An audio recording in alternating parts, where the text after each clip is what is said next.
नमस्कार, सीएनबीसी आवाज Motilal Oswal live studio में आप सभी का स्वागत है। आप देख रहे हैं खिलाड़ी नंबर 1। मैं हूं आपके साथ श्रेया ठाकुर। देखिए, एक्सपायरी वाला दिन, क्योंकि कल बाजार बंद है लेबर डे के अवसर पर, और आज मार्केट में थोड़ा प्रेशर देखने को मिल रहा है। इन ग्रीन फिलहाल निफ्टी है, लेकिन देखिए निचले स्तरों से रिकवरी, लेकिन प्रेशर अभी भी है। 24,340 के लेवल पर कर रहा है निफ्टी कारोबार। बैंक निफ्टी में भी देखिए हालात वहां पे ठीक नजर नहीं आ रहे। फिलहाल तो 200 अंकों के करीब गिरावट, आधा फीसदी लुढ़ककर 55,200 के लेवल पर कारोबार करता हुआ निफ्टी बैंक। वहीं मिड कैप इन ग्रीन आने की कोशिश करता हुआ 54,683 के लेवल पर कारोबार कर रहे हैं। वोलेटिलिटी तो फिलहाल देखने को मिल रही है मार्केट में। स्मॉल कैप वहीं देखिए लाल निशान पर कारोबार है, लगभग आधा फीसदी से ज्यादा की गिरावट 16,670 के लेवल पर। ब्रेथ आज आपको देखिए कैसे नजर आएगी। जिस तरीके से मिड कैप तेजी, स्मॉल कैप में गिरावट, तो गिरने वाले संख्या की गिरने वाले ज्यादा हैं। यहाँ पे 1583 ऐसे स्टॉक्स जहां पर प्रेशर देखने को मिला, वहां पे मुनाफा वसूली देखने को मिल रही है, लेकिन 875 स्टॉक्स में बढ़त देखने को मिल रही है, खरीदारी होती हुई नजर आ रही है। एक बार कंट्रीब्यूटर प्लेट रखते हैं आपके स्क्रीन पर, वो कौन से स्टॉक्स जो कहीं ना कहीं बाजार को संभालने की कोशिश कर रहे हैं, लेकिन ऐसे कई सारे स्टॉक्स जो ड्रैग करते फिलहाल आपको नजर आएंगे। देखिए, बजाज फाइनेंस रिजल्ट के बाद नतीजे अच्छे नहीं लगे बाजार को, यहाँ पे प्रेशर देखने को मिल रहा है। एसबीआई और बजाज फिनसर्व, टाटा मोटर जैसे स्टॉक ड्रैग कर रहे हैं। वहीं एचडीएफसी बैंक, दिग्गज, कोटक महिंद्रा बैंक, एलएनटी और भारतीय एयरटेल जैसे स्ट्रॉन्ग स्टॉक्स कहीं ना कहीं सपोर्ट करते हुए नजर आ रहे हैं मार्केट को। बैंक निफ्टी का भी कंट्रीब्यूटर प्लेट रख देते हैं आपके स्क्रीन पर। एचडीएफसी बैंक कंट्रीब्यूट करता हुआ नजर आएगा, साथ ही कोटक महिंद्रा बैंक, लेकिन इसके उलट देखिए सभी स्टॉक्स कहीं ना कहीं ड्रैग करते हुए नजर आ रहे हैं। एसबीआई, आईसीआईसीआई, इंडसइंड और फेडरल बैंक। इंडसइंड के सीईओ और एमडी ने रिजाइन कर दिया, एक्सपेक्टेड था, तो आज उस पर्टिकुलर काउंटर पर डेंट पड़ता हुआ नजर आया। लेकिन सवाल यहाँ से ये कि बाजार कैसे मूव करेगा, क्लोजिंग बेल्स क्या कहते हैं, सब पे बातचीत करेंगे। आपको क्या करना चाहिए, सब पे बातचीत होगी, पिक्स भी लेंगे और हमारे खिलाड़ियों से बात करेंगे। हमारे खिलाड़ी मौजूद है हमारे साथ, स्वाति होतकर, जतिन गेडिया और हरीश जुजारे जी। बहुत स्वागत है आपका एक बार फिर से सीएनबीसी आवाज पर। आप तीनों को ही वेरी गुड मॉर्निंग। बताइए हरीश जी, आपसे शुरुआत करना चाहूंगी। आज जिस तरह से एक्सपायरी वाले दिन मार्केट पे प्रेशर देखने को मिल रहा है, अनुमान के मुताबिक ही थोड़ी मुनाफा वसूली, लेकिन बैंक निफ्टी पे ज्यादा प्रेशर अगर आप निफ्टी के से कंपेयर करें, तो क्या मार्केट में अप्रोच हो गया आज के सत्र में आपके लिए? Good morning. मार्केट में अगर देखा जाए तो थोड़ा बहुत प्रेशर बिल्कुल दिख रहा है और साइडवेज कंसोलिडेशन में चल रहा है। और दूसरा चीज़ है कि जियोपॉलिटिकल टेंशंस भी है, उसके चलते भी क्लियर इंडिकेशंस नहीं आ रहे। और कल का दिन जैसे आपने बताया क्लोज रहेगा सेशन, तो उसके चलते मुझे लग रहा है कि मल्टीपल फैक्टर्स है जो मार्केट्स को एक साइडवेज कंसोलिडेशन में रख रहे हैं।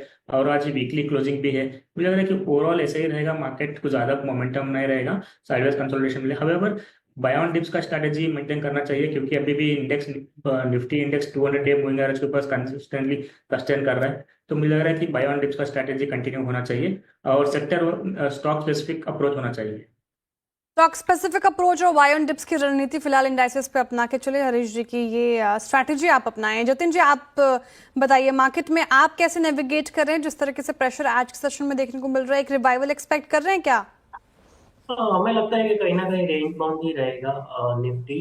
स्टॉक स्पेसिफिक सेक्टर रोटेशन में आज हमने देखा है कि रियल्टी सेक्टर आउट परफॉर्म कर रहा है, तो कहीं ना कहीं हमें लगता है कि सेक्टर रोटेशन के चलते निफ्टी कंसोलिडेट करेगा, लेकिन स्टॉक स्पेसिफिक और सेक्टर रोटेशन के चलते स्टॉक स्पेसिफिक मूव्स जरूर देखने को मिल सकते हैं। तो इंडेक्स को छोड़ के हमें लगता है कि सेक्टर्स पे ध्यान देना चाहिए। वहां पे हमें ट्रेडिंग अपॉर्चुनिटीज आने वाले 1 से 2 ट्रेडिंग सेशन में मिल सकती है। ओके, तो स्टॉक स्पेसिफिक मूव आप अपना के चले मार्केट में, और बिल्कुल जाहिर तौर पे सेक्टर रोटेशन हमें देखने को मिल रहा है। कल जहाँ पे फार्मा पे प्रेशर था, आज फार्मा ठीक ठाक परफॉर्म करता हुआ नजर आएगा।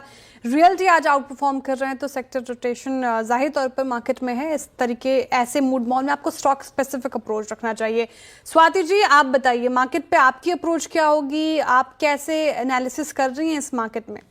First of all good morning all of you. Definitely market में व्यू पॉजिटिव है, क्योंकि जिस हिसाब से आज हम लोग ने गैप डाउन ओपनिंग देखी, उसके पास जो रिकवरी दिखी है, काफी स्ट्रॉन्ग मोमेंटम रैली कंटिन्यूड रखा है।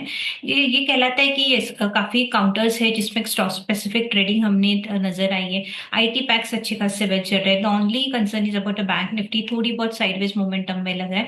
मुझे लग रहा है ओवरऑल सेटअप अभी भी पॉजिटिव है निफ्टी में। 24,000 साइकोलॉजिकल सपोर्ट्स लेवल है, जब तक वो बरकरार है तब तक हम उम्मीद रख सकते हैं कि अपसाइड रैली ये कंटिन्यू कंटिन्यूड होगी।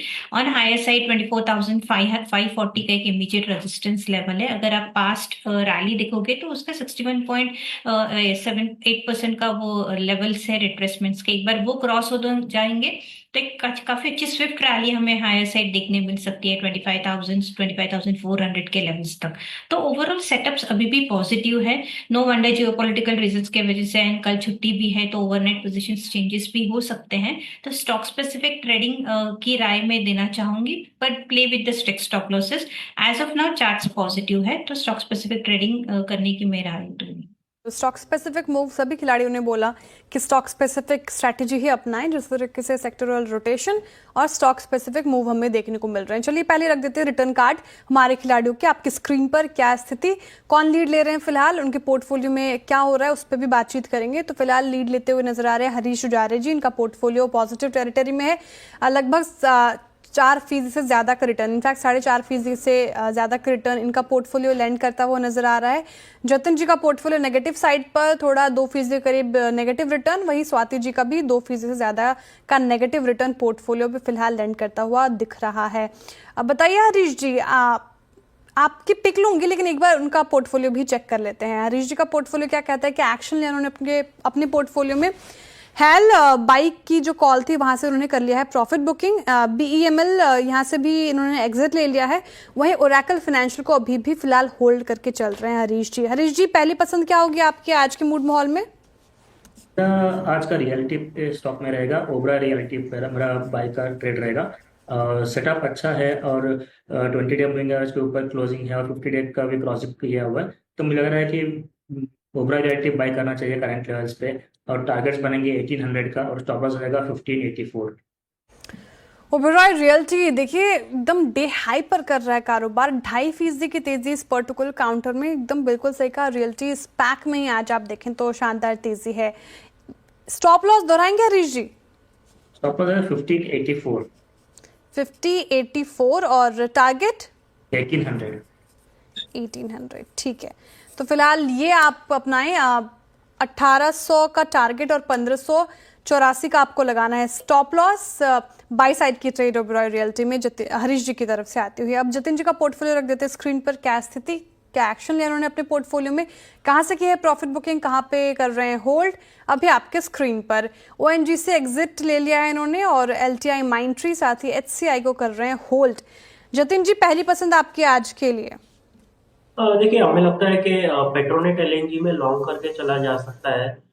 6 दिनों का एक कंसोलिडेशन फेज था, वो कंसोलिडेशन फेज में से एक ब्रेकआउट आया है। हमें लगता है कि आज और फ्राइडे के ट्रेडिंग सेशन में एक अपमूव देखने को मिल सकता है। तो 311 के स्टॉप लॉस से लॉन्ग करने की सलाह रहेगी। 335 के टारगेट रहेंगे। 335 का टारगेट और 311 का stop loss Petronet LNG by side की ट्रेड आती हुई जतिन जी की तरफ से इस पर्टिकुलर काउंटर में। स्वाति जी का पोर्टफोलियो रखते हैं स्क्रीन पर। क्या स्थिति, क्या स्टॉक्स उन्होंने अपने पोर्टफोलियो में अभी भी बनाकर रखे हैं और कहां से उन्होंने ले लिया एग्जिट? तो हेग से एग्जिट ले लिया है, साथ ही हिंदुस्तान जिंक से भी उन्होंने एग्जिट ले लिया है। हैवेल्स और TCS को फिलहाल कर रही हैं होल्ड। बताइए Swati ji, first pick. Yes, एक ही पिक में दे सकती हूँ कि 2 कॉल्स ऑलरेडी ऑन है। टाटा टेक पे मैं बाय कॉल देना चाहूंगी। नो वंडर इसमें हम लोग ने काफी अच्छी सेल ऑफ देखी है, लो लेवल्स पे भी चल रहे हैं, रिस्क रिवॉर्ड रेशियो फेवरेबल है। अगर टैरिफ के जो भी इश्यूज है वो क्लियर हो जाते हैं तो डेफिनेटली ये पर्टिकुलर काउंटर में काफी अच्छी मोमेंटम रैली हमें देखने मिल सकती है। तो एक बॉटम फिशिंग के नजरिए से मैं देख रही हूँ ये पर्टिकुलर स्टॉक 650 का स्ट्रिक्ट स्टॉप लॉस रखिएगा।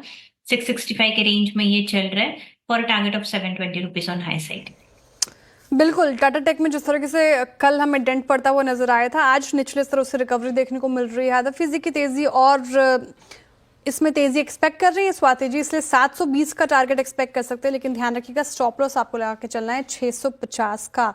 बिल्कुल सही कहा आपने, आप एक ही पिक दे सकती हैं और जतिन जी भी एक ही पिक दे सकते हैं, लेकिन हरीश जी का पोर्टफोलियो में उनके पोर्टफोलियो में एक और स्कोप है। हरीश जी दूसरी पिक क्या होगी आपकी? मैं थोड़ी देर के लिए वेट करना चाहता हूँ, मार्केट थोड़ा स्टेबलाइज होने के बाद फिर से एक बार फ्रेश कॉल। ठीक है, थोड़ा सा इंतजार हरीश जी की तरफ से, मार्केट को और थोड़ा एनालाइज करेंगे और फिर देंगे आपको दूसरी पिक। चलिए इसी आप देख रहे हैं खिलाड़ी नंबर 1 CNBC आवाज पर। देखिए नतीजों के बाद आज आप देखिए बजाज फाइनेंस और बजाज फिनसर्व दोनों में ही भारी गिरावट देखने को मिल रही है। 5.5% से ज्यादा गिरकर दोनों ही स्टॉक्स कारोबार कर रहे हैं। लेकिन सवाल ये कि बजाज ट्विंस पर आज ये दबाव क्यों है, ये बताने के लिए यतिन जी हमारे साथ जुड़े हुए हैं। बताइए यतिन, क्यों स्टॉक्स में भारी गिरावट, आज का एक्शन ऑफ द डे क्यों है? जी देखिए, अगर हम बजाज फाइनेंस और फिनसर्व की बात करें तो इंट्राडे में भारी गिरावट हमको देखने को मिल रही है नतीजों के बाद, और अच्छे नतीजों के बावजूद स्टॉक्स में मैनेजमेंट कमेंट्री के चलते थोड़ा बहुत सेलिंग का माहौल देखने को मिल रहा है। अगर हम बजाज फाइनेंस की बात करें तो नतीजे अच्छे थे, वो ऑलरेडी डिस्काउंटेड था। इसके अलावा बोनस और स्प्लिट की अनाउंसमेंट भी बाजार ने ऑलरेडी डिस्काउंट कर ली थी। बजाज फिनसर्व की स्पेसिफिक बात करें तो सिक्वेंशियल बेसिस पे यहाँ प्रॉफिटेबिलिटी पे एक डिक्लाइन देखने को मिला है, और FY26 का जो क्रेडिट कॉस्ट है यहाँ मैनेजमेंट एक्सपेक्ट करता है 40 से 50 बेसिस पॉइंट्स की गिरावट। हालांकि जो फी इनकम है यहाँ गाइडेंस जो है मैनेजमेंट ने कम किया है। इनफैक्ट FY26 में फीस इनकम 13 से 15% ही बढ़ने का अनुमान है, जबकि 22 से 24% का फिगर जो है बाजार लेके चल रहा था। तो कहीं ना कहीं बाजार को ये बात पसंद नहीं आई कि फीस की जो ग्रोथ है वो काफ़ी कम होने वाली है FY26 के आधार पे। स्पेसिफिकली अगर हम कंपनी के ऑपरेशनल आंकड़े की बात करें बजाज फिनसर्व की, तो वो भी कमज़ोर रहे हैं। मक्वेरी की अगर आप माने तो Q4 के नतीजे अनुमान से बेहतर है, लेकिन जिस हिसाब से कम टैक्स और ऊंचे प्रोविजंस का एडजस्टमेंट रिजल्ट्स में था, कहीं ना कहीं आगे जाके शेयर्स में थोड़ी बहुत डी रेटिंग संभव है। गाइडेंस और मैनेजमेंट कमेंट्री इनको पसंद नहीं आई, और FY26 के जो मार्जिन गाइडेंस है ये भी आपको कमज़ोर होते हुए नज़र पड़ रहे हैं। तो मक्वेरी की जो है अंडर परफॉर्म रेटिंग है काउंटर पे 6290 के टारगेट के साथ। बर्नस्टीन का भी अंडर परफॉर्म रेटिंग का जो टारगेट है 6400 रुपए का है। हालांकि HSBC और जेफरीज है, इन दोनों की बाय की यहाँ रेटिंग आपको देखने को मिल रही है, लेकिन क्लियरली बाजार को गाइडेंस और आउटलुक FY26 का दोनों ही बजाज फाइनेंस और फिनसर्व के लिए पसंद नहीं आया। बिल्कुल, शुक्रिया यतिन तमाम जानकारी के लिए। और फाइनेंशियल 2026 का आउटलुक गाइडेंस बिल्कुल पसंद नहीं आया, इसलिए स्टॉक पर प्रेशर देखने को मिल रहा है। हरीश जी, जिस तरीके से स्टॉक में आज गिरावट देखने को मिल रही है, आप देखें 5.5% ज़्यादा की गिरावट, लेकिन क्या लग रहा है आपको? ब्रोकरेज तो मिक्स्ड हैं, जहां दो ने बाय की कॉल रखी है, दो ने अंडर परफॉर्म की कॉल रखी है। आप ऐसी स्थिति में कहां स्टैंड कर रहे हैं? चार्ट्स क्या इंडिकेट कर रहे हैं आपको? क्या ये ठीक लेवल लग रहा है, यहाँ पे अभी ऐड किया जा सकता है, या फिर अभी इट्स अ नो, अभी हाथ नहीं लगाना चाहिए? क्या करना चाहिए? सर म्यूट पे हैं आप। बजाज फाइनेंस पूछा मैंने।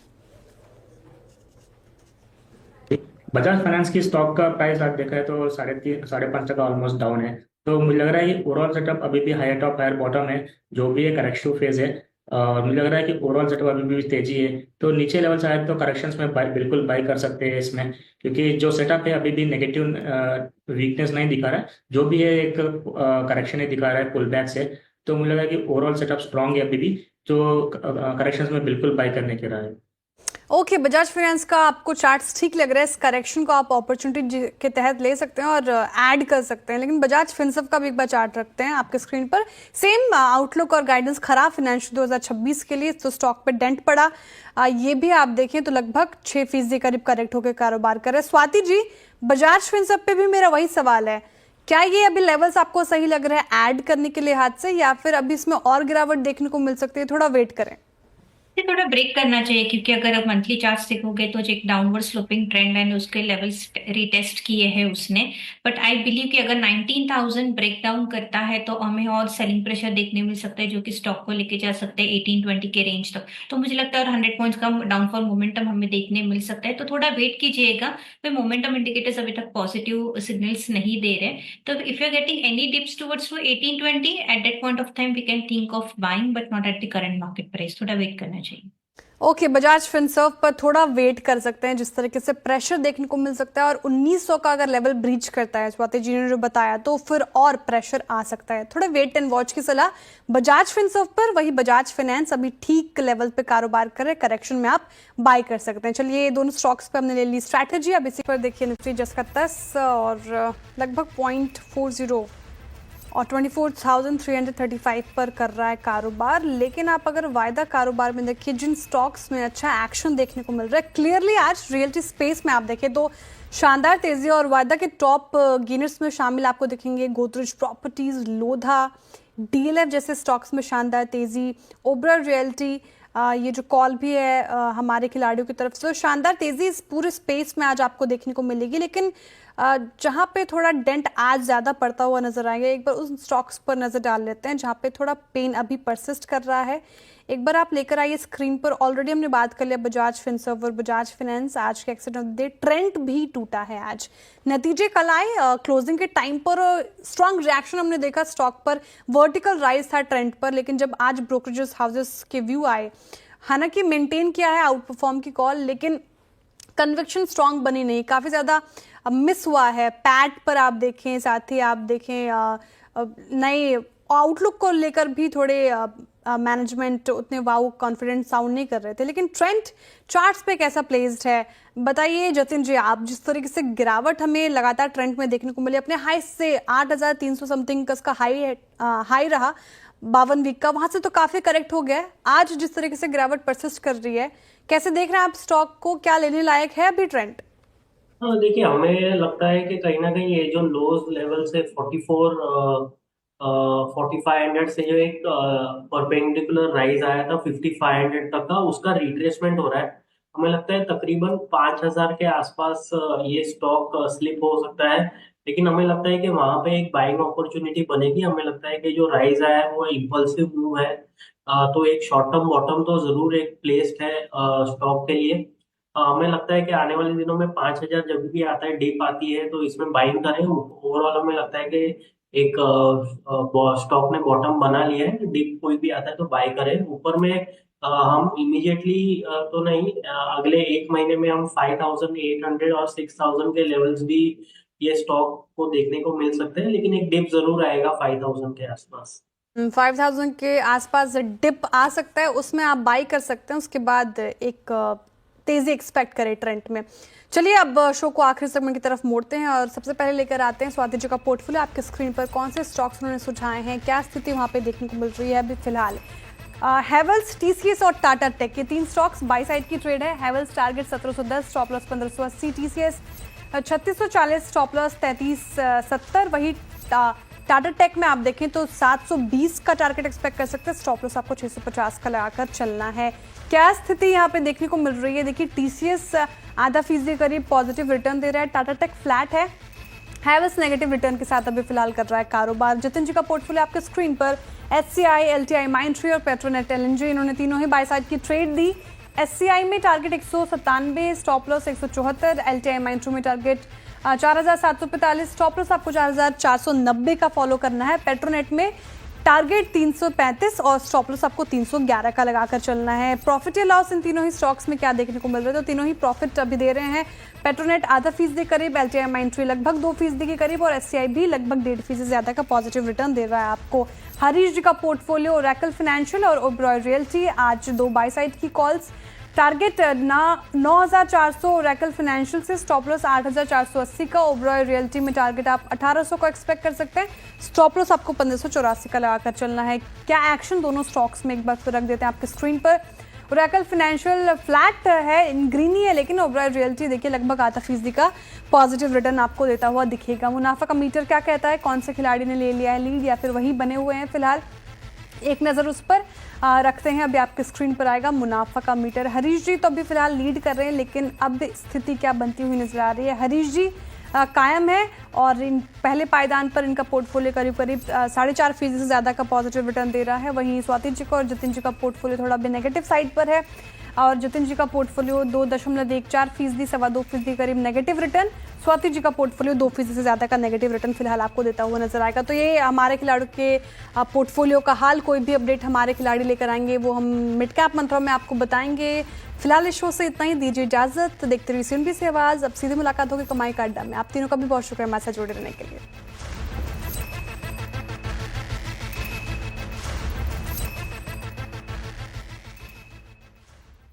देखिए टीवी के बाद अब डिजिटल न्यूज में नेटवर्क 18 सबसे बड़ा नेटवर्क बन गया है। मार्च 2025 के कॉमस्कोर रिपोर्ट के मुताबिक नेटवर्क 18 ने डिजिटल न्यूज और इंफॉर्मेशन की दुनिया में जबरदस्त बढ़त बना ली है और नए रिकॉर्ड भी बनाए हैं।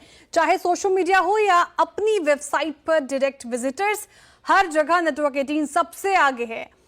ऑन प्लेटफॉर्म लीडरशिप की बात करें तो नेटवर्क 18 ने 183.2 मिलियन यूनिक विजिटर्स के साथ टाइम्स इंटरनेट को पीछे छोड़ा। जिसके 182.3 मिलियन यूनिक विजिटर्स रहे हैं। सोशल और ऑन प्लेटफॉर्म को मिलाकर लीडरशिप की बात की जाए तो नेटवर्क 18 का कुल आंकड़ा 315 मिलियन यूनिक विजिटर्स रहा है, जो टाइम्स इंटरनेट के 202 मिलियन यूनिक विजिटर्स से 55% ज्यादा है। यानी कि सोशल मीडिया और अपनी वेबसाइट्स दोनों को मिलाकर नेटवर्क 18 सबसे ज्यादा लोगों तक पहुंचा। सभी भाषाओं को मिलाकर बात की जाए तो network18.com ने 251 मिलियन यूनिक विजिटर्स हासिल किए हैं और द टाइम्स ऑफ इंडिया को काफी पीछे छोड़ दिया, जिसके 183 मिलियन यूनिक विजिटर्स रहे हैं। कॉमस्कोर के सोशल मीडिया मैट्रिक्स के मुताबिक नेटवर्क 18 का सोशल मीडिया के कुल पॉपुलेशन में 54% तक रीच है, जो अपने नजदीकी प्रतियोगी से 2 गुना ज्यादा है। भारतीय भाषाओं में भी नेटवर्क 18 सबसे आगे रहा है। कैटेगरी में 182 मिलियन यूनिक विजिटर्स के साथ नंबर 1 पर रहा है न्यूज़ 18।